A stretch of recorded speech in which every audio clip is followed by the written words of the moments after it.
নাহিদ ইসলাম তো আবার এক ধাপ বেশি আগায়ে। ও যখন চাকরি ছাড়ে তখন ওর ব্যাংক অ্যাকাউন্টে ছিল মাত্র 30,000 টাকা, আর বিকাশে ছিল 10,000 টাকা, এবং সেই 30,000 টাকা দিয়ে গত 6 মাসে রাজনীতি করতেছে। তার 30,000 টাকা জীবনেও শেষ হয় না, তাই না? তো এই হলো আমাদের সত্য বালকদের অবস্থা।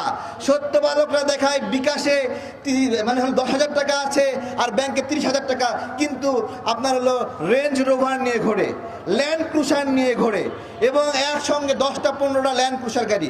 ল্যান্ড ক্রুজার গাড়ির দাম কত বলেন তো? 1 কোটি টাকা দামের নিচে আছে নাকি? হ্যাঁ, রেঞ্জ রোভার 1 কোটি টাকার নিচে আসেনি বলেন? দেখেন, তাহলে এরা বলতেছে এরা হলো সত্য বালক, কিন্তু সত্য বালকের পিছনের অন্ধকার জগৎটাকে একটু দেখবেন আপনারা। সেটা দেখা যেত যদি এরা নির্বাচনে অংশগ্রহণ না করত, কিন্তু এরা নিজেরাই নির্বাচনের আয়োজক, নিজেরাই নির্বাচনে অংশগ্রহণ করবে।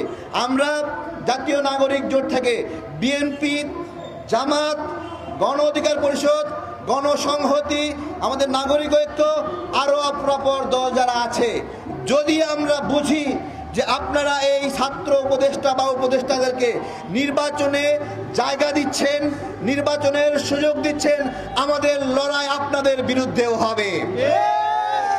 আমরা আমাদের এই সরকার, আমরা বলি এটা আমাদের সরকার, আমরা আমাদের সরকারকে কোনো রকম অপরাধ করতে দেব না, কালিমা লাগাতে দেব না, যাতে করে কোনোদিন আওয়ামী লীগ না বলতে পারে যে আমরা তো খারাপ ছিলাম, তোমরা ভালো কেমনে।